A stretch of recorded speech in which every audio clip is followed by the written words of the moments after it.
여러분께서는 커피를 어떻게 드시는 편이십니까?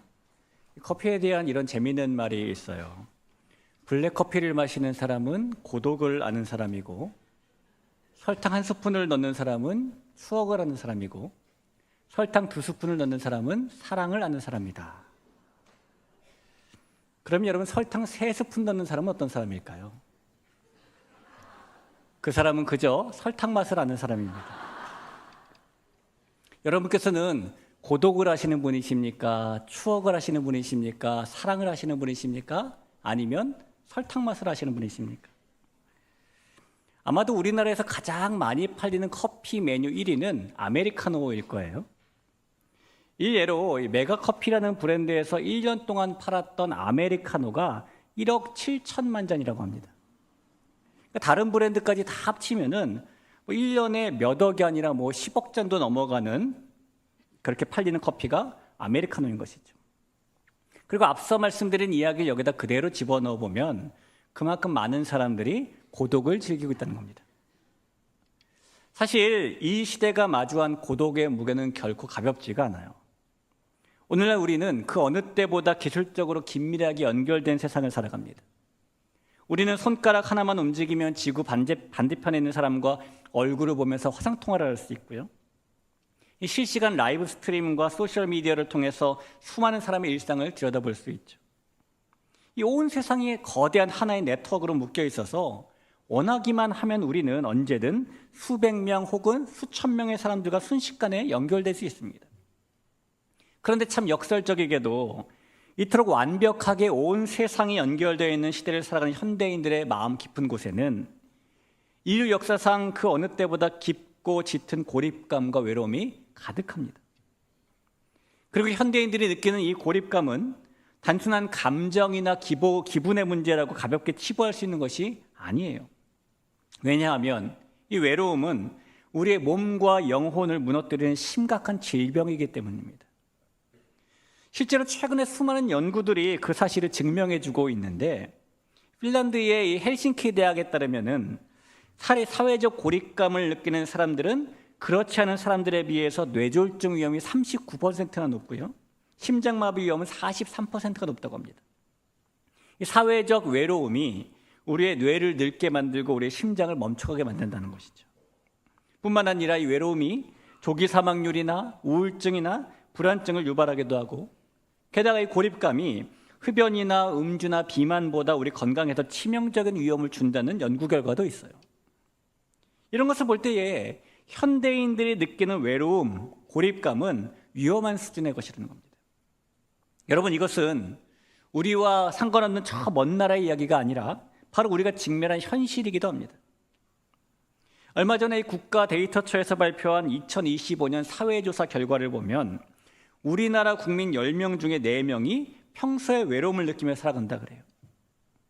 또한 주변에 도움을 구하거나 교류를 할 사람이 없어서 철저한 고립을 겪는 사람들이 3.3%가 넘고요, 집 밖으로 아예 나오지 않는 은둔형 외톨이도 1%나 된다고 합니다. 이것이 바로 오늘 저와 여러분이 살아가고 있는 이 시대의 가슴 아픈 자화상이에요. 오늘 우리가 함께 읽은 성경 본문 속에도 우리가 방금 나눈 이 지독한 고립감과 외로움, 그리고 내일을 알 수 없는 깊은 두려움 한복판에서 홀로 신음하고 있던 한 사람의 모습이 보입니다. 다름 아닌 우리가 늘 위대하다고 칭송하고 어떤 고난도 능히 이겨냈을 것이라고 생각하는 믿음의 대가 바울이에요.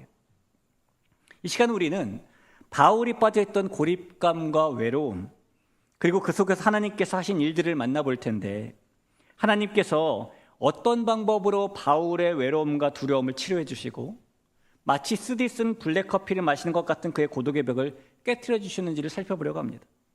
오늘 말씀을 통해서 이 고립의 외로움의 시대를 살아가는 저와 여러분에게 찾아오시는 하나님의 따뜻한 위로의 손길을 만나는 복된 시간이 될 수 있기를 주님의 이름으로 축복합니다. 우리가 지난 주일에 나눴던 말씀대로 바울이 마게도냐를 떠나서 도착했던 아테네는요, 자신들이 섬기는 신이 어떤 신인지도 모르고 섬기는 그런 도시였어요. 이 아테네 사람들은 그리스 신화 속의 각종 신들만이 아니라 알지 못하는 신에게라는 제단까지 만들어 놓고 섬기고 있었죠. 그렇지만 바울은 그런 아테네에서도 하나님께서 온 우주 만물을 창조하신 분이시고 역사를 주관하시는 분이시고 예수님을 통해서 우리에게 생명을 주시는 진짜 신이라는 사실을 당당하게 선포합니다. 그런데 여러분, 바울이 절절히 복음을 전한 그 열정에 비해서 아테네에서 예수님을 믿고 구주로 영접한 사람은 단 몇 사람밖에 되지 않았어요. 사도행전 17장 34절을 볼까요? 몇 사람이 그를 가까이하여 믿으니 그 중에는 아레오바고 관리 디오노시소와 다말이라 하는 여자와 또 다른 사람들도 있었더라. 여러분, 이제까지 바울이 지나온 도시들은 대부분 이 바울을 핍박했던 곳들이었습니다. 그러나 그런 도시들에서도 바울이 복음을 전했을 때 수많은 사람들이 주님께 돌아왔거든요. 예를 들면 매를 맞고 감옥에 갇혔었던 빌립보에서도 루디아의 가족과 간수의 가족 외에도 수많은 사람들이 복음을 받고 결국 빌립보 교회가 세워졌죠. 심지어 폭력배들까지 동원해서 바울을 해코지하려고 했던 데살로니가에서도 큰 무리와 적지 않은 귀부인들이 복음을 받았고 데살로니가 교회가 세워졌죠.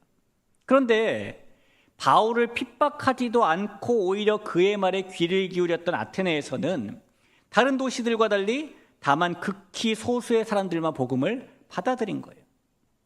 당연히 우리가 성경에서 아테네 교회라는 것도 찾아볼 수가 없죠. 결국 그래서 이 바울은 아테네를 떠납니다.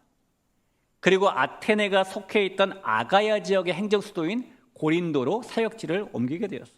그것이 1절 말씀입니다. 그 후에 바울이 아덴을 떠나 고린도에 이르러. 그런데 여러분, 이 바울이 고린도에 가보니까 이 지나온 아테네가 우상의 도시였다면 이 고린도는 타락의 도시인 거예요. 이 당시 고린도의 동쪽에는 겐그리아라는 항구가 있었고 서쪽에는 레카이온이라는 항구가 있었는데요. 고린도 사람들은 이 두 항구 사이에 육로로 배를 옮길 수 있는 레일을 만들어 깔았어요. 이쪽에서 배를 댄 다음에 레일을 통해서 육로로 배를 저쪽으로 옮겨가지고 다시 항해할 수 있도록 만든 것입니다.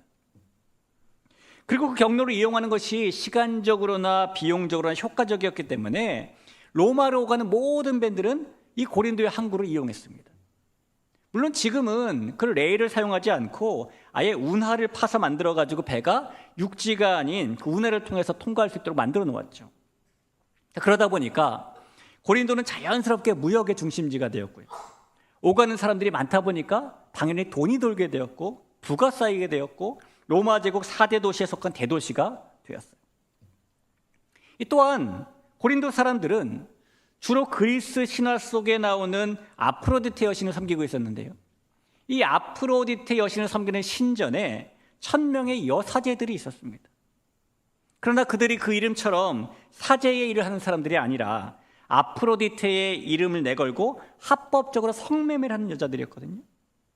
여러분, 자신들이 섬기는 신전 안에서 합법적인 성매매가 그 정도로 횡행했다면 고린도 사람들의 신전 밖 실생활이야 말해 뭘 할까요? 그래서 당시에 그런 고린도 사람들의 부패한 모습을 음행하는 모습을 보면서 코린티아조마이라는 새로운 말이 생겨나요. 이 말 자체가 저 사람 고린도 사람처럼 행동하네? 이런 뜻입니다. 그 정도로 바울이 방문했을 당시에 고린도는 한마디로 쾌락과 음행과 방탕이 난무하는 타락의 도시였다는 겁니다. 성도 여러분, 우상의 도시인 아테네를 떠나서 그런 상황인 타락의 도시 고린도에 도착한 바울의 심정은 이때 어땠을까요? 10년쯤 전에 실제 간호사 경험이 있던 한 작가가 집필한 정신병동에도 아침이 와요 라는 그림책이 있습니다.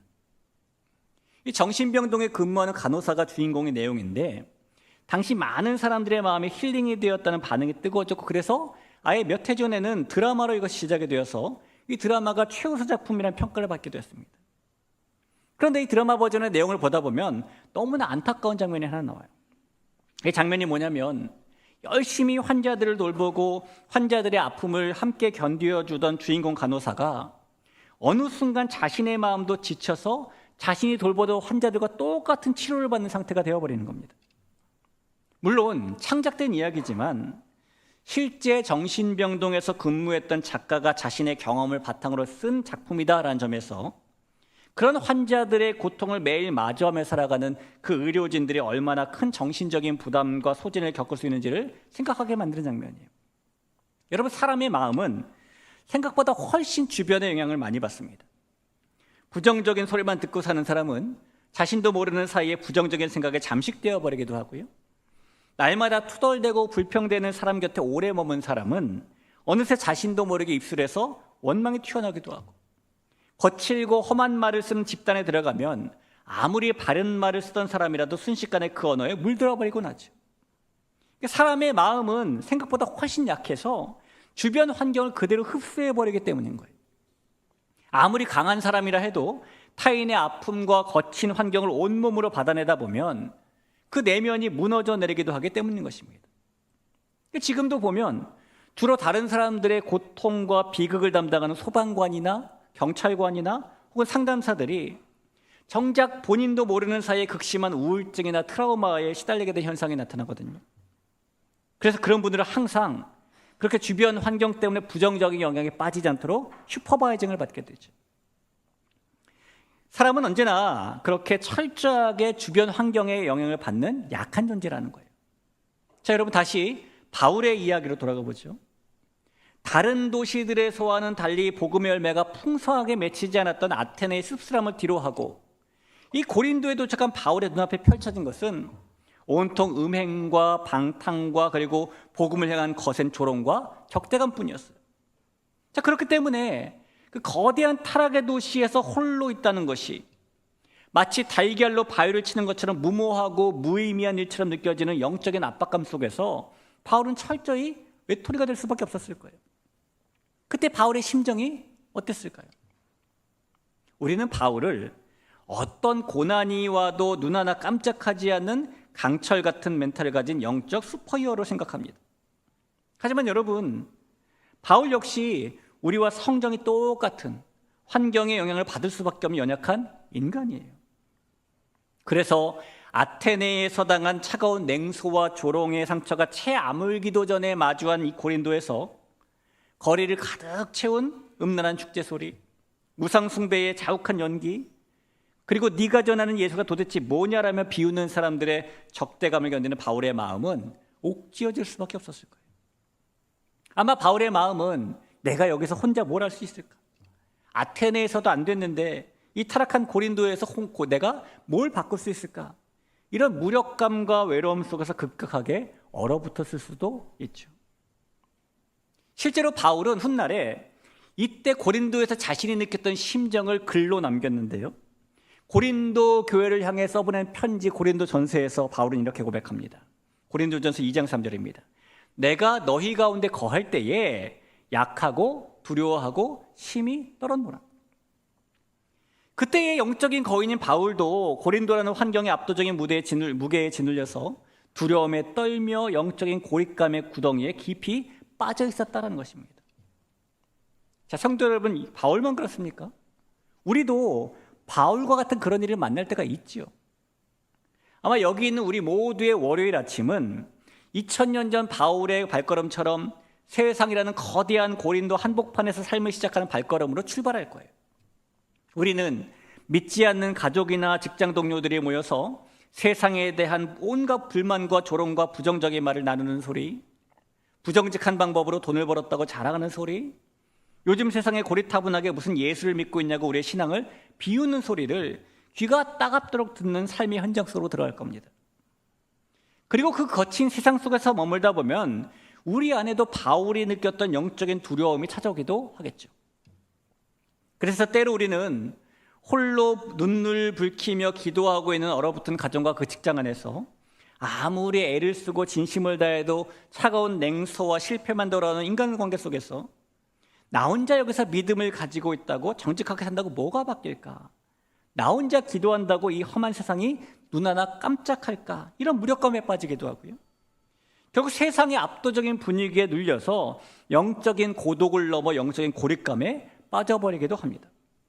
어쩌면 이 자리에 계신 저와 여러분 중에도 그런 영적인 외로움에 빠진 분이 계실 수가 있어요. 성도 여러분, 그럴 때에 우리에게 절실하게 필요한 것이 무엇일까요? 2000년 전 거대한 고린도 타락의 도시 앞에서 영적으로 완벽하게 고립되어 가던 바울에게 필요했던 것은 무엇일까요? 과거 고린도에 있던 바울에게 필요했던 것도, 지금 세상 속에 있는 우리에게 필요한 것도 모두 하나님의 영적 강력한 슈퍼바이징이에요. 그리고 오늘 본문에서 우리는 하나님께서 어떻게 영적 고립감에 빠졌던 바울을 찾아오셔서 슈퍼바이징을 하셨는지, 어떤 방법으로 그를 위로하시고 함께 하신다는 증거를 보여주시는지를 발견하게 되는 것입니다. 사랑하는 성도 여러분, 자, 이제 지금부터 살펴볼 하나님께서 바울에게 행하셨던 그 일이 오늘 영적 외로움에 빠져 있을지도 모르는 우리에게도 힘이 되고 위로가 되고 능력이 될 수 있기를 주의 이름으로 축복합니다. 먼저 하나님께서 고린도의 거대한 벽 앞에서 철저히 외톨이가 되어 떨고 있던 바울에게 행하신 일은 바로 그에게 사람을 보내주시는 것이었어요. 구체적으로는 하나님께서 지친 바울의 곁에 눈에 보이는 위로가 되고 손에 손을 잡을 수 있는 믿음의 동역자들을 보내주신 것인데, 2절을 보죠. 아굴라라 하는 본도에서 난 유대인 한 사람을 만나니 글라우디오가 모든 유대인을 명하여 로마에서 떠나라 한 고로 그가 그 안에 브리스길라와 함께 이달리아로부터 새로운지라 바울이 그들에게 가매. 하나님께서 바울에게 아굴라와 브리스길라 부부를 만나게 해주셨는데, 이 만남의 타이밍을 가만히 묵상해 보면 정말 기가 막히고 절묘합니다. 이 원래 아굴라와 브리스길라 부부는 로마에 살던 사람들이었어요. 그런데 당시에 로마 황제였던 글라우디오가 AD 49년에 모든 유대인들을 로마에서 쫓아내는 추방령을 내리게 됩니다. 그래서 그때 이 아굴라와 브리스길라 부부도 평생 삶의 터전이었던 로마에서 하루아침에 쫓겨나게 되었죠. 그래서 그들이 고린도로 오게 되었어요.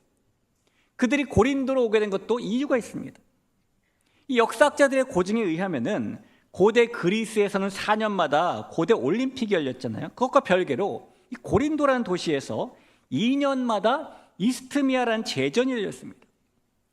이스트미아 제전은 그리스 신화에서 바다의 신으로 나오는 포세이돈을 기리기 위한 경기 대회인데, 그때가 되면은 고린도는 그리스 전국에서 경기에 참가하기 위한 선수들, 그리고 그 경기를 관람하려는 구경객들로 인산인해를 이루게 됐습니다. 그런데 당시에는 숙박시설이 턱없이 부족했거든요. 그래서 이스트미아 제전에 참가하는 선수들과 관람객들은 천막을 숙소로 사용했어요. 그래서 이 천막을 만드는 직업을 가지고 있던 아글라와 브리스길라는 로마에서 쫓겨난 후에 그 천막 산업이 활발했던 고린도로 오게 된 것이에요. 그리고 하나님께서는 영적인 외로움과 두려움에 빠진 바울의 타이밍과 로마에서 쫓겨나 제2의 인생을 시작해야 되는 아굴라 부부의 타이밍을 이 고린도라는 도시에서 정확하게 교차시키시는 겁니다. 이 바울이 그들과 함께 했던 데도 이유가 있습니다. 원래 유대인 부모는요, 부유하든지 가난하든지 간에 상관없이 자신의 아들들에게 기술을 하나씩 습득하게 가르칩니다. 바울이 자랐던 고향인 다소는 천막지로 생산으로 유명한 곳이었거든요. 그러니까 바울이 어려서부터 천막과 관련된 기술을 배워 살고 있었어요. 그래서 생업이 천막 만드는 일로 같았던 바울과 아굴라 부부가 고린도에서 만났고 그 일을 함께하며 함께 살며 함께 땀을 흘리며 시작할 수 있었다는 것입니다. 여러분, 하나님께서는 바울을 위로하시기 위해서 하늘에서 돈이 뚝 떨어지게 하신 것이 아닙니다. 그에게 거창한 기적을 베푸신 것도 아니었어요. 하나님께서 바울을 격려하신 방법은 날마다 천막 가죽을 꿰뚫고 가위질을 하는 아주 평범하고 고단한 노동의 현장 속에서 동역자를 통해 힘을 얻게 하신 거였죠. 그뿐만 아닙니다. 하나님께서는 아굴라 브리스길라 부부만이 아니라 바울에게 또 다른 소중한 사람들도 보내주세요. 5절이죠.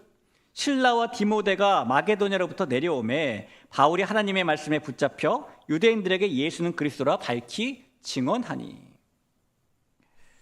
혼자 고린도에 남겨있던, 혼자 아테네를 지나왔던 이 바울에게 성도들을 그동안 돌보게 하기 위해서 마게도냐 땅에 남겨두었던 실라와 디모데가 합류한 것입니다. 그러자 여러분, 이 바울이 얼마나 그 일 때문에 힘이 됐든지 성경은 바울이 하나님의 말씀에 붙잡혀서 복음을 전했다라고 말씀해요. 이 붙잡혔다라는 말씀은 압도당했다는 이야기거든요. 그러니까 바로 직전까지 고린도라는 거대한 타락의 환경에 압도당해 떨고 있던 바울이 동역자를 만나서 그들의 위로와 격려와 기도를 공급받자마자 이제는 환경이 아니라 하나님의 말씀에 압도당하는 영적인 반전이 일어난 것입니다. 그렇게 하나님께서 보내주신 아굴라와 브리스길라 그리고 실라와 디모데의 합류는 단순히 일손이 늘어난 차원의 문제가 아니라 바울의 영혼을 가두고 있던 두려움의 빗장을 꺾어버리는 하나님의 강력한 신호탄이 되는 것이죠. 사랑하는 성도 여러분, 하나님께서는 바울에게 그러셨던 것처럼 우리도 결코 세상 속에서 씁쓸한 고독과 외로움과 두려움에 홀로 빠져 살도록 내버려 두지 않으십니다. 하나님께서는 구약에 나오는 이세벨의 위협을 피해서 로뎀나무 아래서 하나님 이제 나만 남았네요. 차라리 내 생명을 걷어주세요라고 울부짖으며 영적 고립감에 빠졌던 엘리야에게 내가 바알에게 무릎 꿇지 아니한 7,000명의 사람들을 남겨두었다는 말씀으로 동역자의 존재를 확인시켜 주셨던 것처럼, 그리고 고린도에서 약하고 두려워서 심히 떨고 있던 바울에게 아굴라 부부와 실라와 디모데를 보내주셨던 것처럼 그 하나님께서는 지금도 우리에게 똑같은 손길을 내밀어 주시는 겁니다. 사탄은 끊임없이 우리의 귀에 대고 너희 집에서 예수 믿는 사람은 너 혼자야, 이 직장에서 교회 다니는 사람은 너뿐이야, 너 혼자 믿음 가지고 살려고 해봤자 왕따 당할 뿐이야 라고 속삭이지만, 하나님께서는 그런 우리에게 아굴라와 브리스길라 같은, 또 실라와 디모데 같은 동역자 믿음의 사람을 보내주시는 거예요. 우리들이 매주 모이는 이 교회 공동체가, 또 한 달에 한 번씩 모이는 전도의 식구들이, 매주 모이는 셀 가족들이, 그 사람들이 바로 하나님께서 우리에게 보내주신 믿음의 동역자, 위로의 손길인 것이죠. 여러분의 옆에 계신 분이 바로 여러분께서 힘들 때 아무 조건 없이 아픔을 들어주고 위에서 기도해주는 하나님께서 여러분을 위해 보내주신 분들이신 겁니다. 그러므로 성도 여러분, 이 고린도 같은 세상의 무게를 혼자서 버텨내려고 끙끙 앓지 마시기 바라요. 그럴수록 믿음의 공동체 안으로 더 깊이 들어오셔서 함께 아픔을 나누고 함께 손을 잡아주는 서로의 아굴라와 브리스길라가 되어주고 서로의 실라와 디모데가 되어주시기를 간절히 바랍니다. 그럴 때에 우리를 옥죄고 있던 세상의 두려움은 다 떠나가고 우리는 다시 한번 세상이 아니라 하나님의 말씀에 붙잡히는 놀라운 은혜를 경험하게 되는 거예요. 사람을 통해서 위로하시고 동역의 기쁨을 보게 하시는 그 하나님의 은혜가 오늘 예배하는 중에 저와 여러분의 심령 위에 가득하기를 주님의 이름으로 축복합니다. 자, 이렇게 하나님께서는 사람이라는 눈에 보이는 통로를 통해서 영적 고립감과 두려움에 빠진 바울에게 영혼의 심폐소생술을 해주시고 그가 다시 말씀에 붙잡혀 담대히 복음을 전하게 해주셨어요. 자, 그런데 이 바울이 힘을 내어서 다시 복음을 전하자마자 고린도의 대적자들이 이전보다 훨씬 더 거세고 험악하게 바울을 압박해오기 시작하는 거예요. 6절을 볼까요? 그들이 대적하여 비방하거늘 바울이 옷을 털면서 이르되 너희 피가 너희 머리로 돌아갈 것이요 나는 깨끗하니라 이후에는 이방인에게로 가리라 하고, 여기서 대적하고 비방했다는 말은요 단순히 말싸움을 걸어왔다는 뜻이 아닙니다. 이 말은 마치 군대가 대열을 정비해서 공격하듯이 조직적이고 악의적으로 바울을 무너뜨리기 위해 달려들었다는 뜻이에요.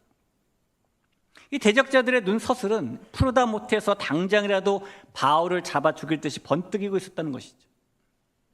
그래서 바울이 결국 회당을 나와서 이방인인 디도 유스도의 집으로 사역지를 옮기게 됩니다. 여러분, 이런 일을 겪은 바울, 그의 마음속에 다시금 스며시 고개를 든 감정은 무엇이었을까요? 아마도 앞서 우리가 계속 이야기했었던 그 지독한 영적 두려움의 재발이었을 겁니다. 물론 동역자들을 만나서 위로를 받았고 잠시 숨을 돌렸지만 바울의 마음속에는 영적 두려움의 뿌리라는 것이 여전히 남아 있었을 테니까요. 그런데 바로 그때 이번에는 하나님께서 직접 바울에게 찾아오시는 일을 행해 주시는 거예요.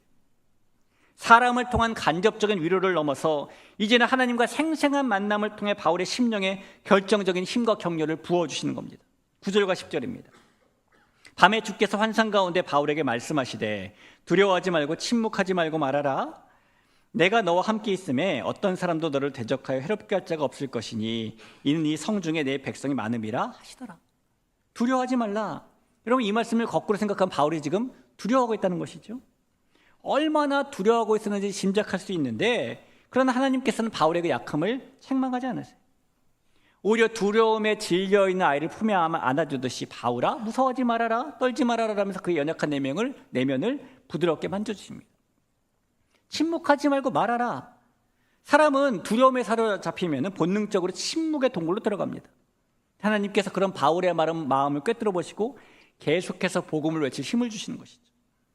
그리고 결정적으로 하나님께서는 내가 너와 함께 있겠다, 그 누구도 너를 대적하여 해롭게 할 수 없을 것이라는 약속을 해 주십니다.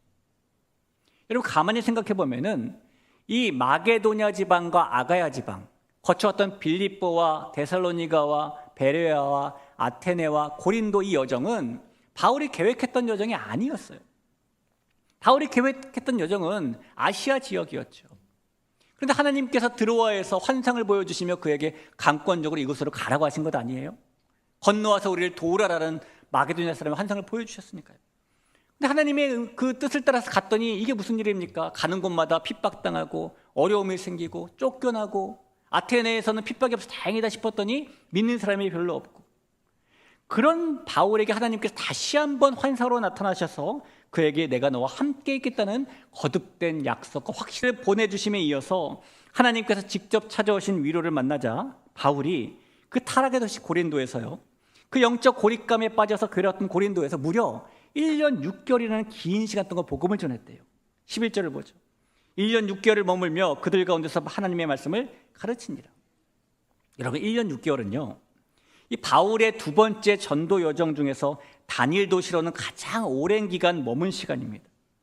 근데 그 장소가 지금 바울이 여태까지 사역했던 곳들 중에서 최악의 환경이었던 고린도가 된 것이죠. 환경이 좋아져서 그렇게 할 수 있었던 것이 아닙니다. 상황이 변해서 그렇게 할 수 있었던 것이 아닙니다. 사람을 보내주시고 그것도 부족해서 하나님께서 직접 찾아와 주신 은혜가 바울의 심령에 깊이 박혔기 때문에 그렇게 할 수 있었던 거예요. 그래서 여러분 바울이 고린도를 떠날 때를 보면은요, 이제까지는 도시마다 쫓겨나듯이 떠났어야 됐거든요. 도망치듯이 떠났어야 됐어요. 근데 고린도에서는 바울이 원할 때 편하게 떠날 수 있는 환경이 만들어집니다. 사랑하는 성도 여러분, 오늘 우리는 끊임없이 두려움의 파도가 굽이치는 세상이라는 고린도 앞에서 하나님께서 보내주신 사람들을 통해서, 믿음의 동역자를 통해서 위로와 힘을 얻습니다. 그러나 때로는 사람을 통해 위로를 받고 예배를 통해 은혜를 받아도 삶의 현장으로 돌아가서 세상의 거대한 문제의 벽을 마주하게 되면 우리는 또다시 약해지고 두려워 심히 떨며 침묵의 동굴로 숨어버리고 싶을 때가 있어요. 하지만 성도 여러분, 그때마다 잠 못 이루는 우리의 밤을 찾아오시는 하나님의 음성에 귀를 기울이시길 바랍니다. 하나님께서는 바울에게만이 아니라 외로움과 두려움의 구덩이에 빠져 있는 저와 여러분을 향해서 동일하게 말씀하고 계시기 때문이에요. 내 사랑하는 아들아, 내 사랑하는 딸아, 네가 서 있는 그 거친 가정에서, 거친 직장에서 두려워하지 말아라. 내가 너와 함께한다. 내가 어떤 대적자들도 너를 해하지 못하게 한다.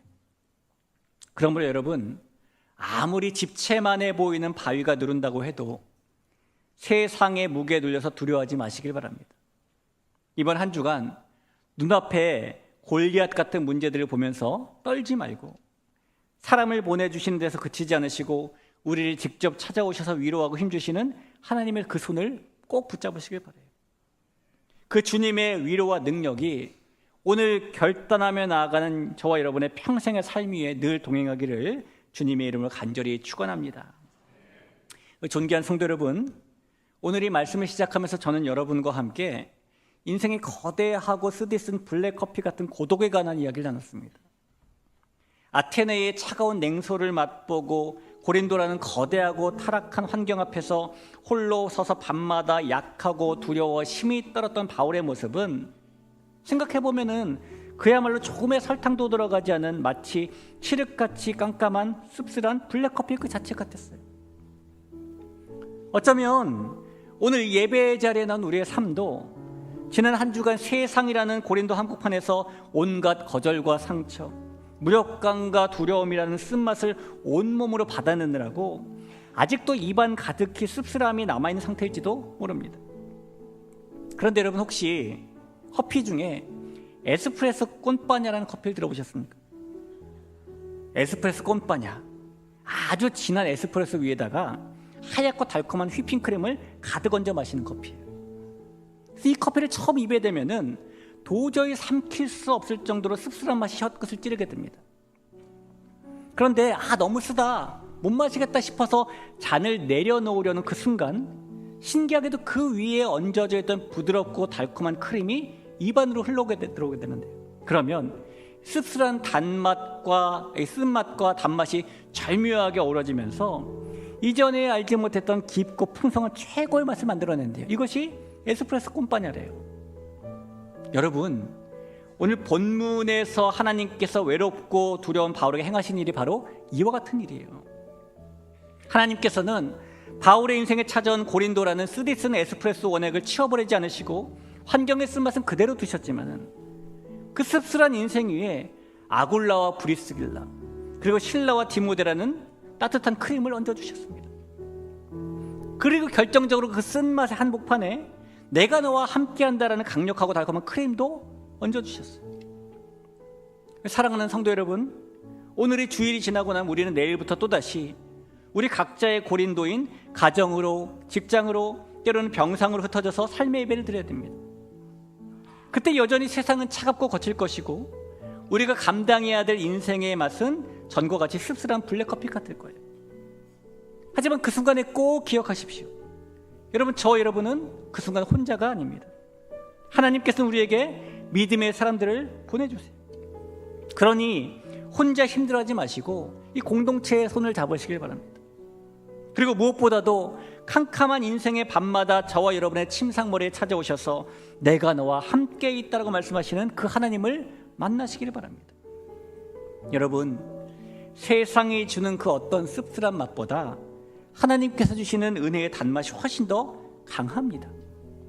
하나님의 그 은혜로 이번 한 주간 저와 여러분이 머무는 척박한 고린도 같은 삶의 현장이 주님의 향기로 가득 찬 자리가 될 수 있기를 예수님의 이름으로 간절히 축원합니다.